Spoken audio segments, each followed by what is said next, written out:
ever sat down at the piano and just second guessed what it was that you wanted to play? You want to sound beautiful, but you're just not sure where to start. Today, I'm going to show you how the B minor harmonic scale can change all of that. It has a surprising and uplifting sound to it. And as soon as you learn it in this chord progression, you're going to be playing in under an hour. If you stick with me to the end of this video, you will be impressing your friends and family and even playing beautiful music all for yourself.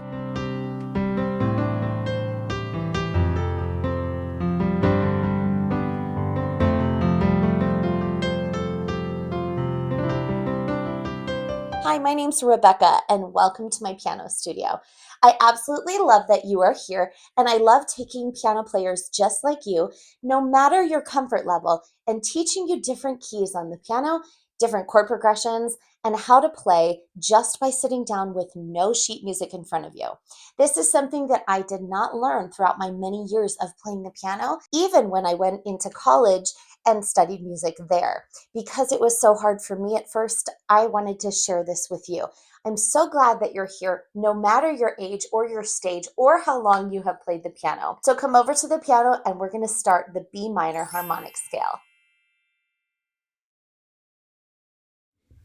Now, before we begin any improvisation, we're going to talk about the scale and the chords for the different key that we're in.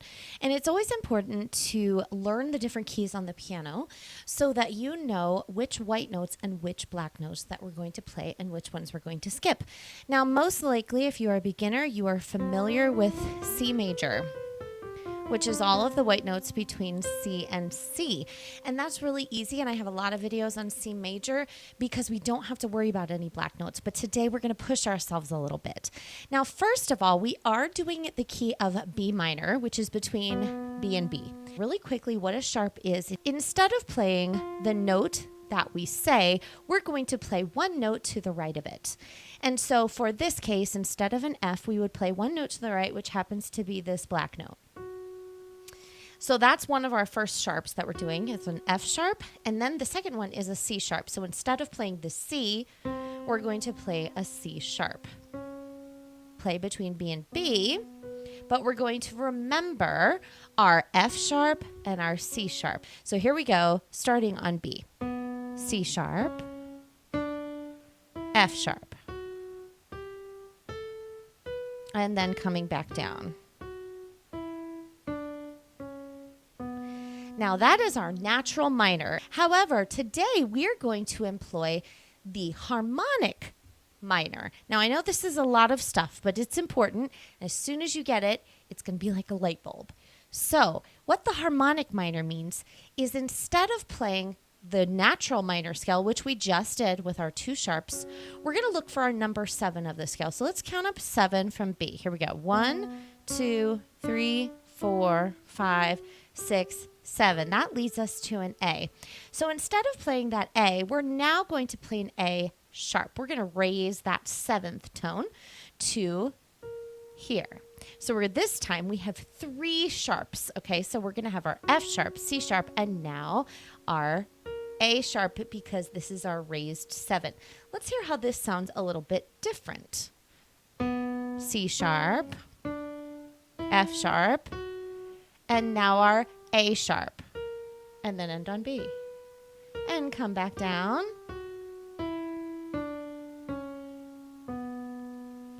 That is our B minor harmonic, and this is the magical note that is going to transform our chord progression that we're going to do right now. Now that we know the B minor harmonic and natural minor scale, we are going to be building chords on all of the individual notes of the scale. So for example, the one chord will be built on the first note that we pushed in the scale, which was the B. So if we start on B and we count up 3 in the scale, 1, 2, 3, that leads us to a B. So we have B and D, and then we count up 5. 1, 2, 3, 4, 5. That's an F sharp. Put all those together, and that's our first chord. It is a B minor.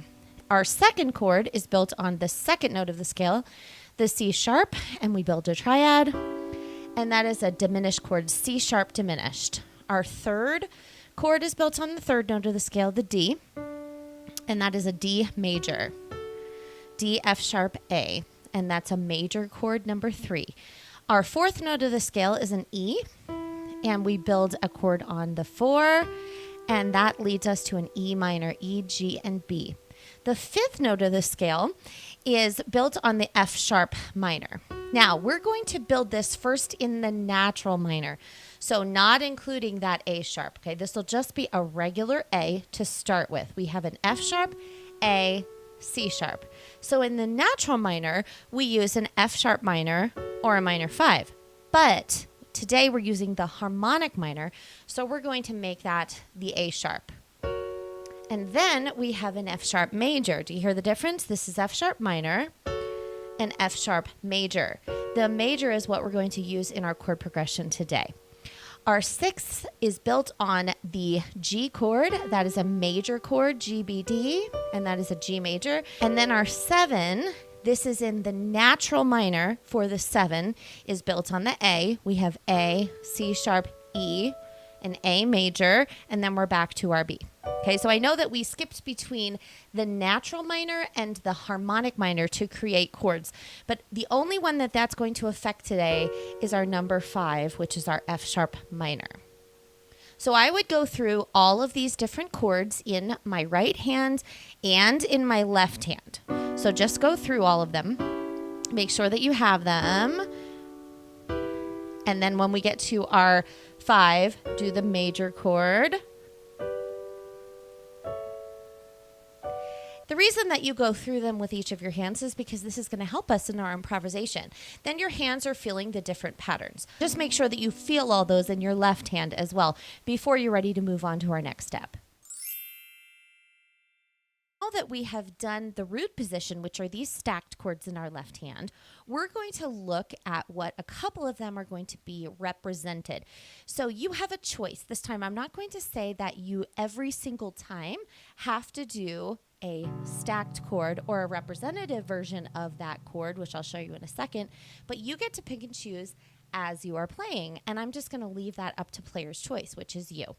Okay, so the first chord, we have our B minor, we have B, D, and F sharp. So one way that you can play that is just doing the root position like that. The other way is to do a B and a B, which is an octave, and then the note that was in between was the F sharp. And you can do it like that. Okay, so you have the choice of the stacked or the representative. Let's do our next one, which is our 6th chord. I'm going to go up here for this just so we don't run out of room. We have our stacked version of our G chord, or the representative version takes the G and G and then the D in the middle. So we have this one or this one. And then we have our F sharp major. So we have our stacked F sharp, or we have our representative, which is F sharp and F sharp with our C sharp in the middle. And then we're back to our B minor. So on the fly, you get to decide which one of those you're going to do. Now, one of the things that I like to do is arpeggiate my left hand. So in the stacked version, I'll show you the B minor, because I tend to do a stacked B minor. For some reason, that feels good in my hand, and that's what I choose to do when I get to B minor.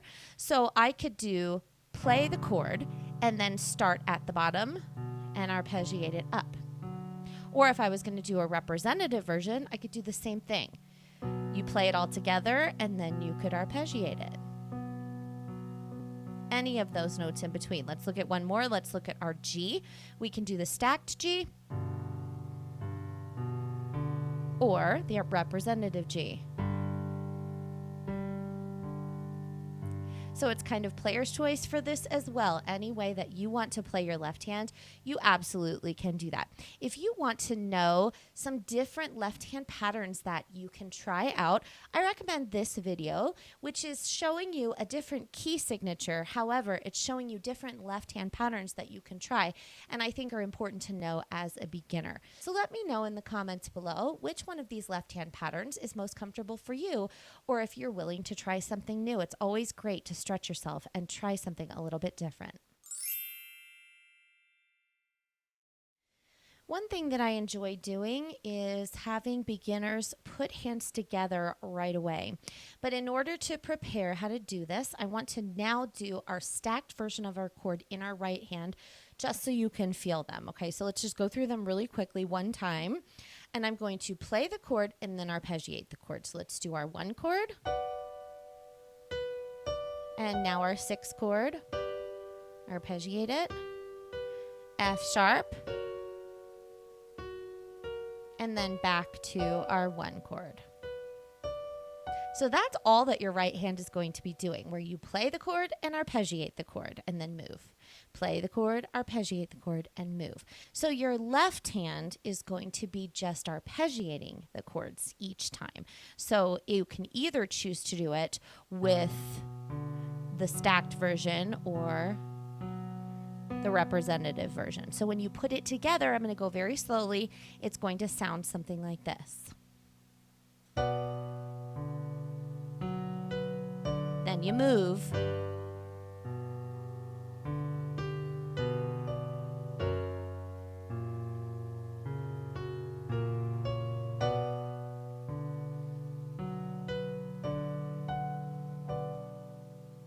So I want you to try that and make sure that you understand the movement of your hands. And once you have your hands together and the movement is working together, then you can feel free to move on to our next section, which is a little bit more complicated, only because we're adding a little bit more rhythm to our right hand. If ever there's a time with any of my videos, because they do go simpler to more complex in one video, that you need to stop and you feel that that is the place where you need to spend some time and practice, there is no shame in that. Push pause, go over to your piano and play until you feel comfortable with that step before moving on. This is not to make anybody feel overwhelmed. I want you to be completely comfortable with every single step as you continue building into this chord progression. Now let's talk about what chords do in your right hand. So what we just did was move along the same path every single time, which was the stacked versions or the root position of all of the chords. That's legit. You can do that every single time, but it could be a little boring after a while, especially if you are looping this chord progression. So let's look at what each of the chords mean. Okay, so I'm going to move down here. Here's middle C. Let's play this first chord. So in the B minor, just look at the individual notes. We have B, D, and F sharp. So really it doesn't matter what order we play that in, it's still going to be a B minor. So if we take this B off the bottom and put it at the top, that's also still a B minor, even though we did not play it in the root position. So if you move to a different version of that chord, that is called an inversion. So that's our first inversion of our chord. And we could do that again. We can do the D off the bottom and put that at the top. That also is a B minor, but each of them have a different sound. So listen to each of those sounds.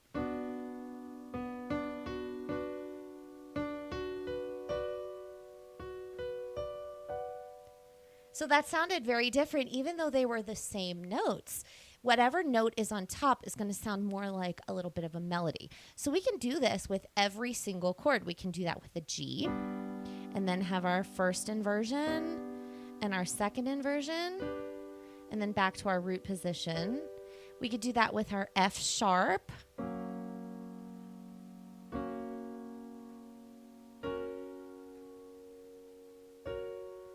And then we're back to our B.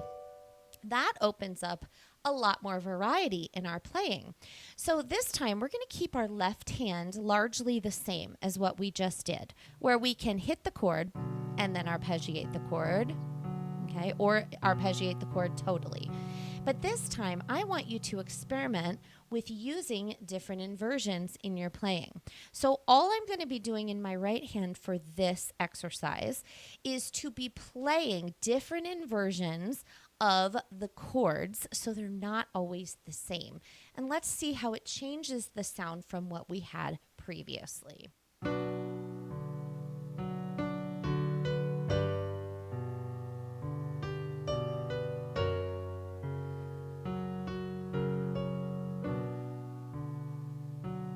Or let's try something different so you can hear how else it can sound.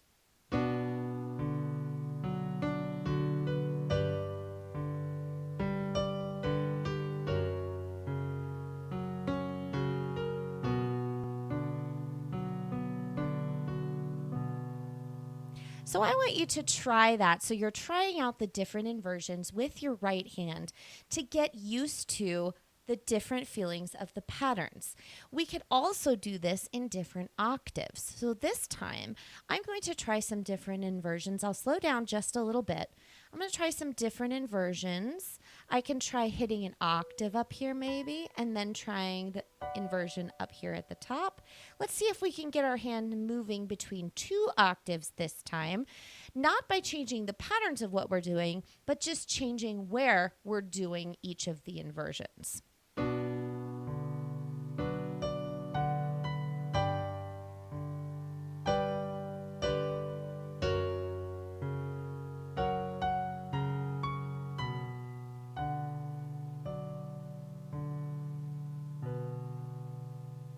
One of the things that I used to struggle with was keeping my right hand always doing this same thing, probably within an octave. And I really struggled to go out of the octave. So if you are having that issue as well, where your hand doesn't feel confident with moving, I want you to try hitting a chord in 1 octave and then trying an octave in your right hand and then hitting a chord up here in one of the different inversions. Okay, so this you can try just hands alone until you understand this feeling. All right, so we'll try it again.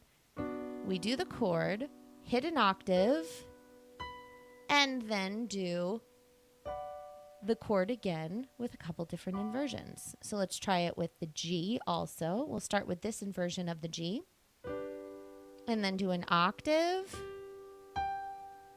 and then another one up here, and you can try traveling down also. We'll try that with the F sharp, octave, and then again with our different inversions, and then back to our B. And that really helped me to realize the octave there helped me move my hand so that I wasn't always staying in the same place. And that was just a good tip to get me out of staying within the octave. A lot of times people don't understand beyond the chords what other notes to play. And in this case, we have a very simple answer. Once you understand really how the chords are moving, okay, with our inversions, then you have to realize that the entirety of the rest of the B minor scale is at your fingertips. Now, here is the tip. So when you play the B minor scale, this is the natural version, not the harmonic with the A sharp, okay? So we have C sharp, and then we have our F sharp, okay? So for our first 2 chords, I want you to think of the natural version of the B minor scale. So when we are playing with our hands together and we have played the B minor in whatever inversion that we've chosen, you can have all of the rest of the scale that's available to you, any notes that are around, to move to our next chord. But notice that when I did that, I didn't use the A sharp. We're not going to use the A sharp except for when we are on that F sharp chord. When we're here, we're now using the harmonic version. So let me explain that one more time. So when we are doing the B minor chord, any of the inversions here, we have any of the notes of the scale that will fit with that melody. Also with the G chord. So when we're on the G, we have any notes of the scale available to us that are not the harmonic. But then we get to our F sharp, and when we do that one, we are now doing the harmonic version of the scale.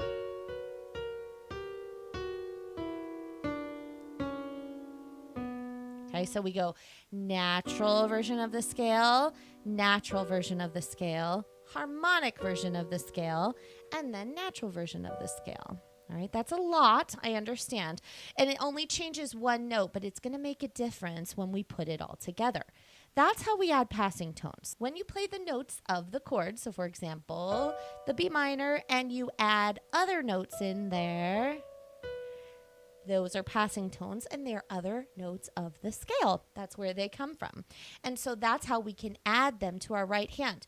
A lot of people seem to struggle with this concept because it is a little bit nebulous. So I'm going to suggest practicing this hands alone.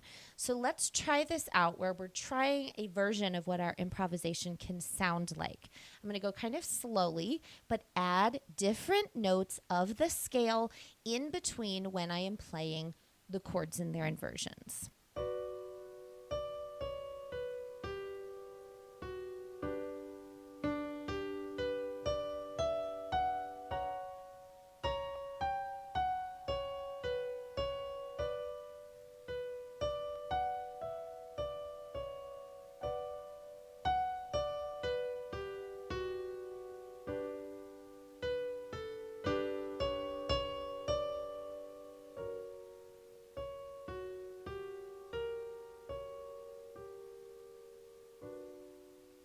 Don't be afraid to try it hands alone several times before you finally put it together with your left hand.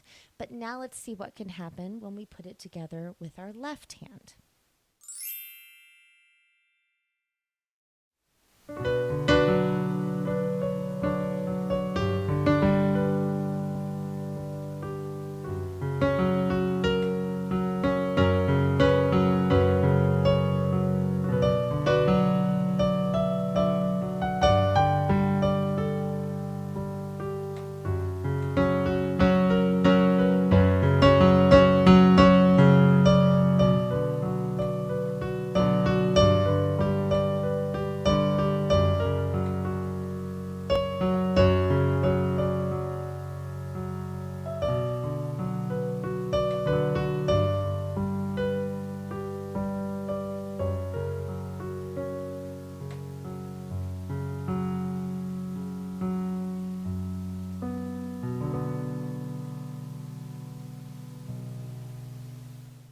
I'm honored that you came on this journey with me to learn this B minor chord progression. It's so beautiful, isn't it? I absolutely loved it. Let me know in the comments below if you plan on trying this chord progression. If you liked it, and now that you understand how your hands work and how to play in this key, check out this chord progression. It's not in B minor, but it is in the relative of D major. So you will enjoy playing in this one because it's just changing your brain a little bit and how you think of starting notes and ending notes. And that's it. If there's anything that you would like me to dive a little bit deeper into, let me know in the comments below. Until then, I hope you keep practicing. Don't give up because music is worth it. It is for everyone. And I can't wait to see you in my next video.